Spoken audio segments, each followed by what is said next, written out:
Ice cafe in the place right to know is yo the tingo. Jar fix things forever. Papanga is on the mix. Jump it. Me know you want to have a very nice time. Yo, coming on the place we open till it's midnight. Ice cafe flow like ocean. All right, welcome to Tea Talk After Dark. Osei the Dark Secret. I am here with some legends. You may see them moving around the city very low key. They might even move around on the floor, very service oriented, and the brothers make sure you have an excellent experience. I'm talking about Mike and Kwab, the entrepreneurs behind Ike's Cafe and Grill. It's a family thing. Welcome home. Appreciate my brother. Appreciate you. All right, so let's start from the beginning. I think it's very important. A lot of people don't know their history and act like they don't want to know their history. They don't want to, get educated. So we have to educate people on what this is. Oftentimes I refer to Ike's as the Justins of Africa, right here in Atlanta, with Justin's being ground zero for anybody in entertainment coming through the city. And I feel as if Ike's, especially on the African side, on the diaspora side, represents this as well. So you guys have seen quite a bit. Talk about the energy before Ike's actually opened. What was that like? I'll answer that one. I mean, I would say that, first we have to talk about a little bit about the history of Ike's. Is that basically it's a restaurant. I mean, it's a store. It was a grocery store that was made about, let's say, 25 years ago. And so it's been running for a while. And what we did was that we actually added a kitchen there. And so we added a kitchen there, and food was moving pretty successfully. And we also so there was one big program that actually kind of, I feel like set everything off, and that was it made it pop. If you remember, whenever the president of Ghana, President Mahama, he came and did some type of conference at KSU,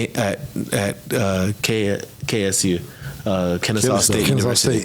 And I remember, some of the delegates who came from Ghana actually, came to the restaurant. They wanted something to eat. And so at that time, we had just had to stack, food boxes up and say, just eat. And they were like, man, this is some great food. But if y'all had a place that y'all could, give us to sit down, that would be kind of cool. Bit. So, that idea kind of came along. And then also what happened was that we had, during that time, we had about 3 chefs. We had one from Ghana, one from Cameroon, one from Nigeria. And so, different people throughout different walks of life decided to come and say, hey, I'm from Cameroon. They already come into a grocery store to get their, the groceries to go and cook food. They're like, okay, let me get something to eat right after that. So I feel as if, whenever we decided to say, hey, let's, open the restaurant, the energy was high. You know what I mean? We had our clientele already, coming in. And that's why I always tell everybody that as far as the entrepreneurial side, you start somewhere, you know what I mean? You don't necessarily have to have a large investment, to do anything. It starts small, you build from there, and then, you let the momentum take you after that. Awesome. That's incredible. What year was it that Muhammad came to? It was 2012 or 2011, 2012. Yeah. Okay, so this is right before the restaurant opened? Exactly. Oh, interesting. Yeah. So with that understanding, and if we take it back to the restaurant opening, and I think that was great context. What was the energy like when it initially opened? Like, who was probably some of the first celebrities that may have come through Ike's doors that kind of people started saying, oh, wow, this is a little something different? It might go, right? I think it was Jim Ike. No. The first celebrity to ever walk through Ike's doors was Ramsey Noel. Ramsey Noel, yeah. Yeah, he was the first one to ever walk through Ike's doors. But I mean, also, aside from that, I feel as if we also do have to, and then that's what I have to give a shout out to a guy his name's Nevada Bridges. He does a lot of films and things like that. He always made sure that, that this is his home, you know what I mean? He's showing love, like I said. Then we have, let's say the Ike's street team initially, you know what I mean? Which is, of course, some guys that you've worked with before. You have Jacob, Cool, Mr. Deja Vu. Yeah. And so definitely we had that. And then, of course, you know what I mean? I think, but I met you Which, what was it? First, What year did we meet? 2011. When you open? 2011? When you open? 2013. 2013? That'd be 20. Because what I referenced it to is that I remember going to a restaurant called Honest Star and seeing your picture there. I was like, man, one day I can't wait to meet him. You know what I mean? Yeah. And then so I remember the first day I met you, I was like, oh man, this is the best feeling in the world. Yeah. Now I know that I've really made it. And I remember how you encouraged us and you were like, hey man, what you guys got going on here? You know, you guys got something. So, you know, you guys follow up and how I look at it was that, you know, in what you've done, you've been able to go all the way and take Africa to that, you know, the high threshold. You know what I mean? Yeah. So then, and then you telling us that, hey, you guys have the opportunity to do the same exact thing was also very, very, you know, exciting. So we appreciate that. I receive it. Thank you, man. I think that, you know, I like to always say that we were African before it was cool. Exactly. And so now it's very much the thing, and the music and the culture. And I say that respectfully because I think, again, I always like to always encourage everyone that's probably watching this that's had the African experience coming to Ike's, that, you know, it's more to me about consciousness rather than geography, because it's, you know, the diaspora. So, you know, if you feel connected, you should certainly come have this experience. But Definitely. Mike, you have been, you know what I'm saying, a major influence, you know, as of late. And I know you all go back and forth. And so there's a lot of history overlapping. So I want to kind of get some of the vibe, you know, that you may have in terms of, you see a lot of celebrities. It's a regular thing now, Well, I think- in my opinion. I think now, like what he was alluding to earlier, in the beginning, it was a very strong pulse. You know what I'm saying? Everybody was coming through. It was a vibrating thing, kind of the first of its kind, giving Africa something upscale to see. I feel like at that point in time, we were just trying to find our niche in things and find our way. I think after 2016, I think that's when it was hitting all cylinders. I feel like we had a Black Panther come through. A lot of the football players from the Falcons were Africans, and they were pulling up on us randomly and stuff like that. It was cool. Akon I think he had finally, I guess, heard about it and came through, and we had built a relationship with them over time. So it became one of those things where it was like, I think even that time where even me and you really got close to that point. It was just a vibrating time. I think now what it is that we've put a lot of our, I won't say our coins, our marbles, but we put most of our marketing dollars where our mouth is, and we kind of pushed Ike's to try to make sure that Africa is cool. I think when we were younger, there was nothing like this at that time. So it was like one of those things where we had to like do it for the people. I think our community had the most, because it's like keeping it going, make sure all the kids feel proud, all the parents feel proud. That's like one of the major forces of us doing what we do, because it's not really that easy. But sometimes giving each other, I guess, confidence, or give each other a listening ear to get this thing done is what we've been doing. That helps us get through it. And also too, you know, I'm a middle child, so I got that, what they call it, middle child syndrome. I love attention, but I feel like the attention really goes to the business. So that's where now I feel like it's just, you hear about Ike's all the time, because we're making sure like the name and the brand, just Africa in general, at the forefront, and we're craving that attention just to put our culture on the map. Yeah, definitely. You know, I know there's a lot to unpack. We might not get to everything. So we got to do a true Hollywood story for Ike's. But when we come back, I want to get your take on what city broke Afrobeats. Also, we got to talk about the jollof. Okay, it's a must, right? Yeah, you know what I mean? I know you got the various, chefs. So we'll do that right after this. We are here with Kwab and Mike on Tea Talk After Dark. Yes, sir.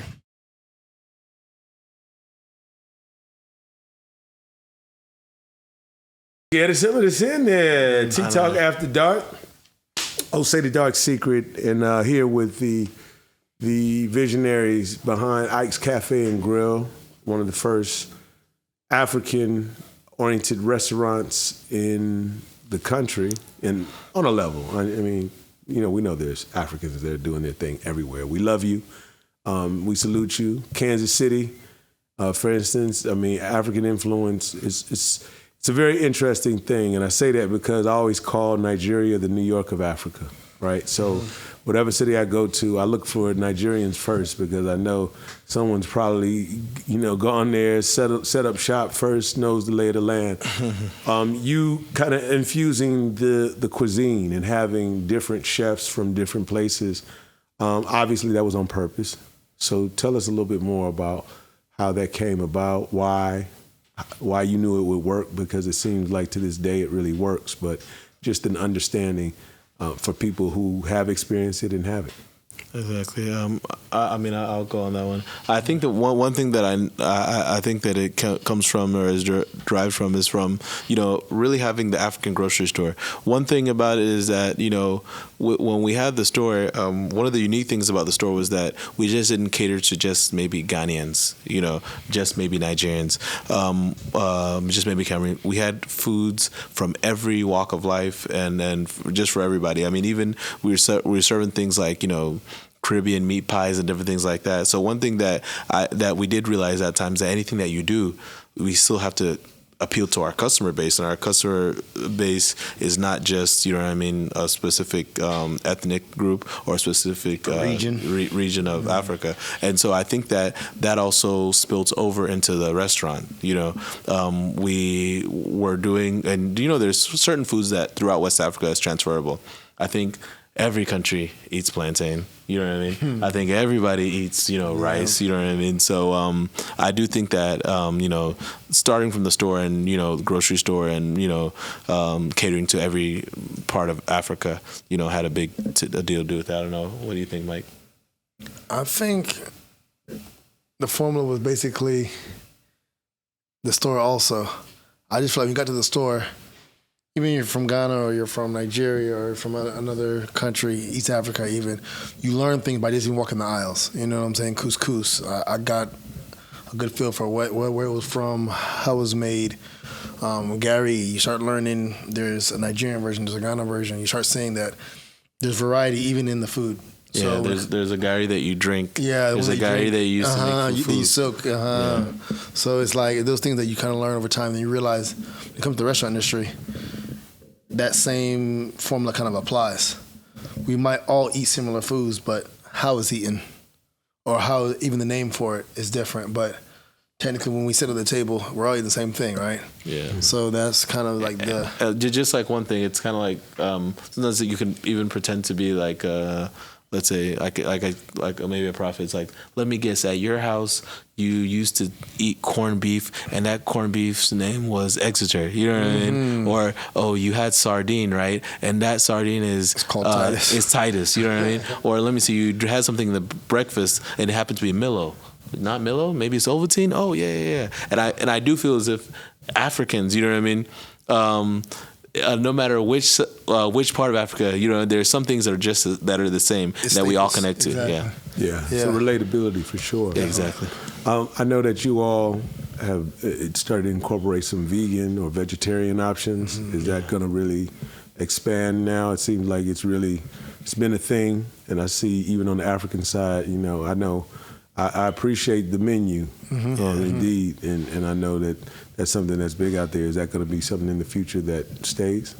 Oh, definitely. I think that one thing that we realize, especially as we're getting older, and just as we're getting more and more educated on health things, and we start realizing that that sometimes having more healthy food options is the best thing. I do know that I remember when we first opened, one of the biggest complaints that my meat is not big enough. You know what I mean? That was the big complaint. But one thing we did start realizing that that when you have those healthy options, you actually feel good giving these to customers. Because one of my dad's main things that he always taught me from the grocery store, even coming to this restaurant, is that don't sell anything to anybody that you wouldn't sell to yourself. And if you plant that in your mind, and it tends to lead you to maybe like bring healthier food options. Because now when I go to the doctor's office, they tell me that my blood pressure and my cholesterol is high, I'm looking for something better to eat. So I think that's a big part. That's awesome. It's points. I feel like just even having the chefs kind of change their mindset and say, let's give people a different, healthier option. Give them close to the same taste, but let's make sure that their bodies actually feel good after they're eating it. I think most of our foods as Africans is nothing usually but carbs and proteins, right? Where our greens are usually healthy, but that's before they're cooked or drenched in palm oil or drenched in some other type of oil, right? So it's just over time us learning that and finding new trends or going green, as they say, eating clean, and trying to make sure that we keep Africa in that same line of doing what? Stay with the times and get healthier as we go. Yeah. Definitely. Tell me about the Jollof Wars. Nigeria, who's buying more what? Nigeria or Ghana? Or I've heard Senegal has some of the best jollof, right? Or the best. All right, Mike, you gonna say it? I'm not gonna get into it right now. I don't want anybody to get me while we're on this podcast, right? But I just know that. What did your boy say? Was it Nana Kwab and? Ujida? Yeah, Jidena said it was originated by Senegal and Gambia, so I'm leaving it there. No, it was funny because he was like, I was like, so I want to ask you the age-old question, and he's like, what is it? And I'm like, who has better jollof rice, Nigeria or Ghana? And he was like, I just want to tell you guys that it was originated in Senegal. I'm gonna leave it there. And then he started laughing. But I do feel as if here, both jollof rices are great, and of course, by default, because I would like to say that because we have Nigerians, like you said, that there are more of them. That we do have a couple more sales. But one thing happens is that I always tell everybody that once you get a taste of Ghana jollof rice, you never go back. It's over with. You never go back. Shout out to Papa Jollof in New York. Definitely. He's from Senegal and doing it big up there. So nice. Big up, it's just good to see Africa, getting love and on point. Definitely. Indeed. I want to ask y'all this as well, while we're talking about it. What city do you feel is responsible for really helping to push the culture to some of the heights that it's seeing now? What city would you say broke the music if you had to choose a city? I know there's, a couple cities in that debate, but I'll let y'all speak on it because y'all at ground zero for what it is, especially here in Atlanta on the entertainment side. Remember the Justins of Africa, people, right here in Atlanta, Georgia, Ike's Cafe. But what would you all say? You want to go first or let me go first? I mean, to me, but I'm maybe a little bit biased, but I grew up in Atlanta. I saw the music scene. I've seen the entertainment scene, and I've just seen, to be honest with you, Africa, being put on at such a high level in Atlanta. Don't get me wrong. I've been to Houston. I've been to New York. I've been to DC. But the way that to the extent and to the let's say to the heights that Atlanta's been able to take it to, I've never seen it anywhere. I haven't seen it been done before, and I take it all the way back down to I grew up in Atlanta, but I remember going to places like Cream and being like, taking my friends and being like, yeah, this is our spot, and them being like, oh man, I never knew about this, and that was a time that I think that people were going to Figure Eight and those places like that, and maybe shootouts every other weekend, and we were Club Miami back in those days. Yeah, crazy things were happening. But whenever they did come to the African scene, it was a cool, relaxed vibe, and and we grew up being called booty scratchers, and then all of a sudden it's like, hey, this is where we scratch our booties at, and then all of a sudden you go into these nice, plush, air conditioned places. So I definitely see it as Atlanta. Like I would just say, I know DC had a good monumental push on us. I've been to Bukom. I've seen some of the spots they had out there. I went to New York, the Papayas and the Bukas, and I saw the Afro beats or African culture that was cultivating over there.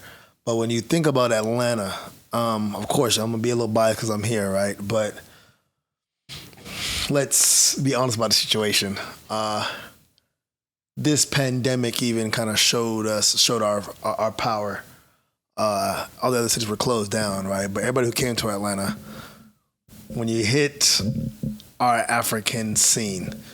The Aces of the world, the even Gottis of the world, the Living Room, Mr. Souls, and it's like Nollywood, even Gotti. Those places is like, and Love it's Too. Yeah, Love Too. It's intense. It's every day of the week. Just imagine the lineup they usually have. You come into Ike's to pregame, then you hit one of these spots, and after hours, it becomes a culture that... And it's an experience. Yeah, it's an experience of a lifetime, especially when you're African living somewhere else, knowing that it's not in your city. But when you come to Atlanta, Africans are trying to do something on a certain level, and you're proud of it when you get here. Everything you see is social media now, and that helps it out to where they're seeing the experience live, in person, in the vision of a phone, but they can feel the pulse even through the phone. That's what I always say. So I feel like Atlanta was a major...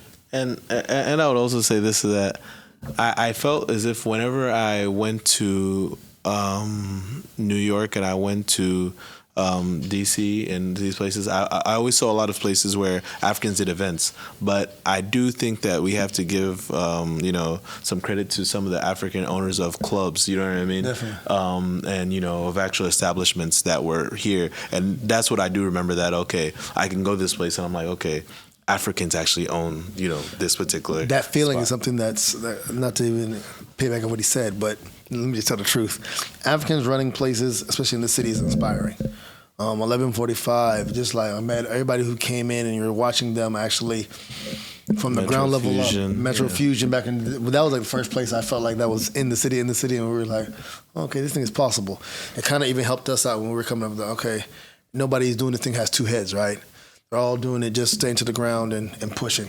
And I felt like that was a inspiration. Even when you on the radio, it's like, man, major terrestrial radio, and there's a guy who's one of us, and he's there. You're interviewing with the biggest celebrities. It's like, okay, it is possible. Atlanta, it inspires you when you're here. So that's why I say it's Atlanta. I feel like DC and New York, they're more diverse. But when it comes to cultivating culture, you can't say it's not Atlanta. Pushing the African agenda. Exactly. Dope. Man, I told y'all it's a lot to unpack here. It's like getting on that plane with your African auntie and she's got overhead baggage that's too big and it's really not gonna fit. So we're gonna have to get some of this a little bit later, maybe make this a two-part, but nonetheless, when we come back, I want to talk about the other restaurant in, Ghana. Okay. Why you all have been so successful and continue to be, and we'll close things out. So, Tea Talk at the Dark, right here. We're at home at Ike's Cafe and Grill on Indian Trail. We like to give, respect to everybody. So all culture, Indian Trail. Shout out to Indian Trail. All right. Interesting question. So shout out to Cola Spielberg, for, just making sure, that we are captured in the right light. But Simple. Cola asked a question about, in the differentiations between the jollof and why, people like one jollof versus the other. And Mike, you had made a statement on that. Maybe you can repeat it. Full vim. Basically, in my personal opinion, my observations, being here for all these years, most time when people eat Nigerian jollof, they gotta add something to it. Stew, moi, something to add some flavor to it. But with Ghana jollof, people buy it sized by the boatload and just eat it as is. It doesn't need any additives. It don't need any refreshments. It's just good as it is, So I always take, and I'm not trying to be biased 'cause I'm from Ghana, but I think the proof is in the jollof. Simple. Yeah, I definitely also agree, because the first time I've ever seen anybody's eat jollof rice and I say, hey, where's stew at? You know what I mean? I was surprised. You know what I mean? I was like, wait, what is that? because I know that we have enough spice in our jollof rice where you don't need any stew. That if you added stew, it'd be too much. You know what I mean? So I definitely do think that that most people that do eat jollof rice, Ghanaian jollof rice, they don't go back. But that's just my own personal opinion. But I stand to be corrected. Prime example, right? Even keep it on the rice subject. I don't know if you've noticed it, but a lot more people from other countries, i.e. Nigeria, are eating wache more because the rice that we make in Ghana, let's be real about it, is the best. I think Runtime made a song about this, right? I mean, if we're keeping it real, Ghana goes. Yeah.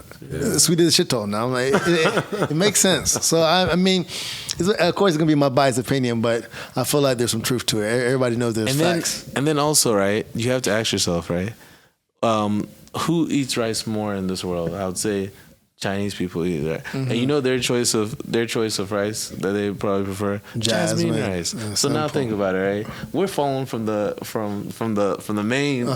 main source of the rice, you know. So yeah. And honestly, if you think about it again, since you brought that point up, I think jollof from Senegal and Gambia, broken rice. Broken rice is also what? Jasmine rice. So I feel like most of West Africa is eating jasmine rice. I feel like we know it's for a reason. Yeah. Boy, listen, we could talk about this. Yeah, all day. So Kola, we're trying to put you on, man. Yeah. What I'm saying is wait for me. All right. If you want to cross over now. We're going to bring somebody here with a rice PhD. You all have expanded and continue to push the vision for Ike's. You have a location in Kumasi, Ghana, West Africa, so I know it gets a lot of incredible reviews. And, you know, I know you took your time. I heard you all have a hotel out there as well, so, and you know, certainly preparation for the tourism boom that's happening on the continent. Tell us about it. I think he'll be able to delve in more into it. I just feel like, going on 5 years ago,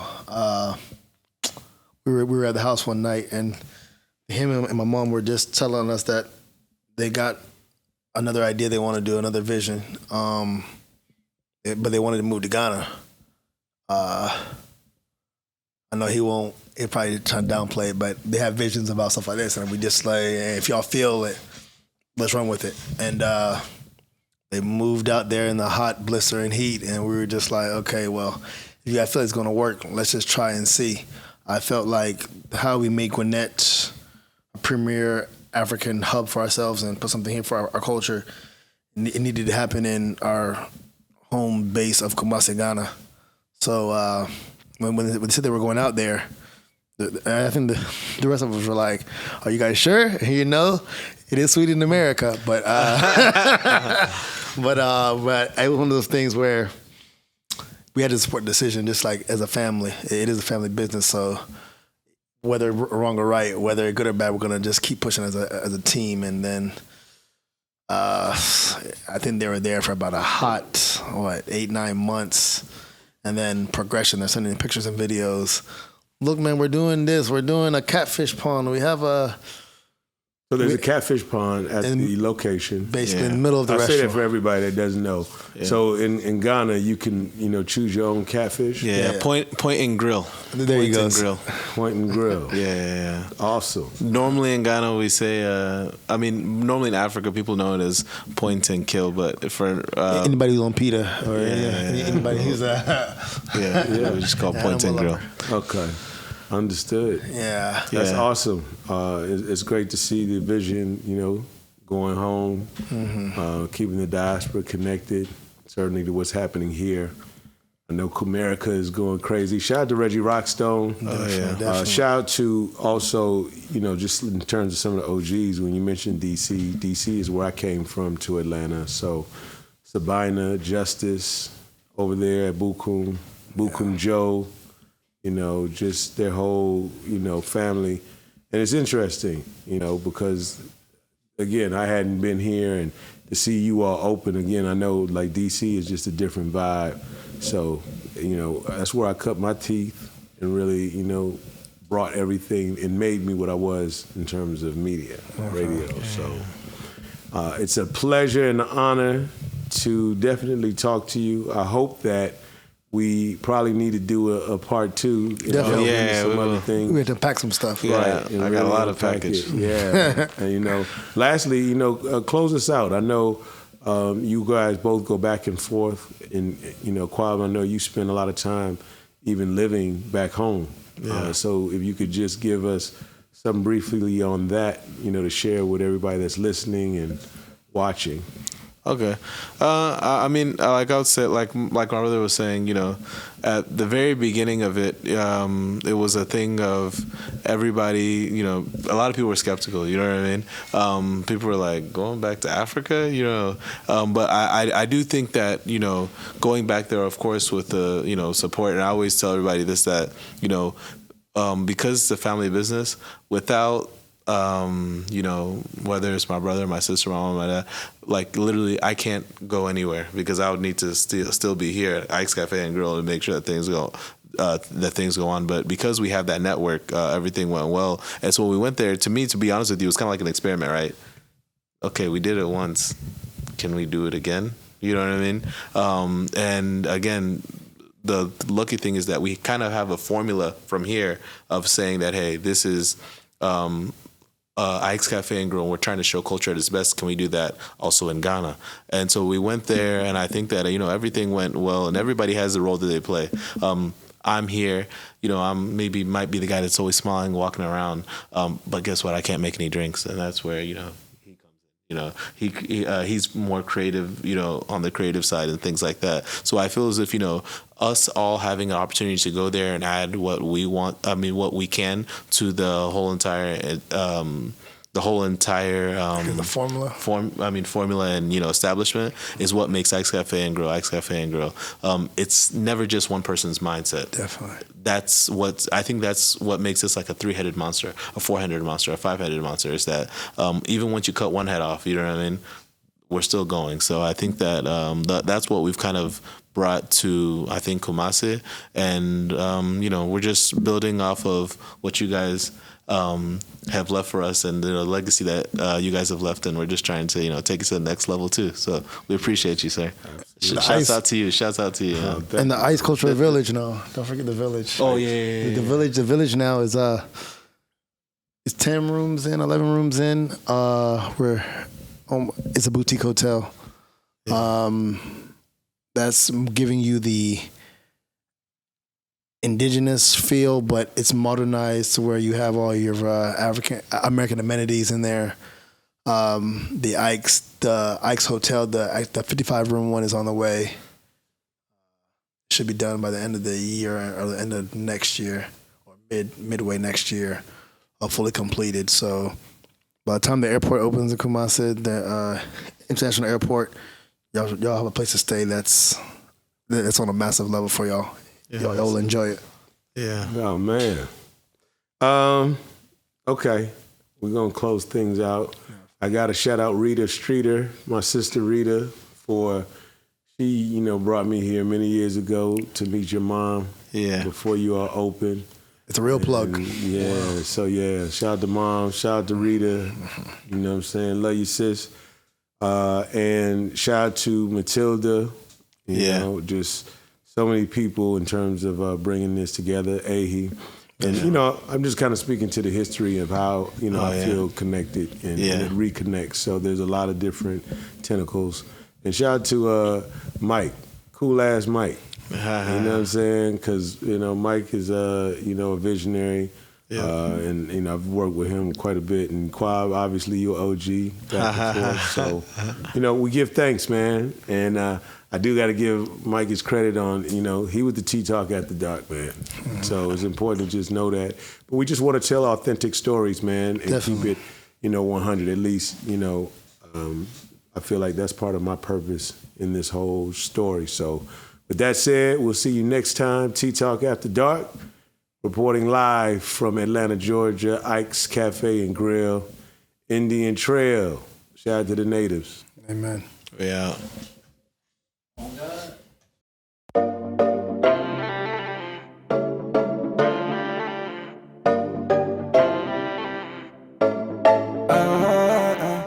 Ice Cafe, not the place right to know is yo the tingo.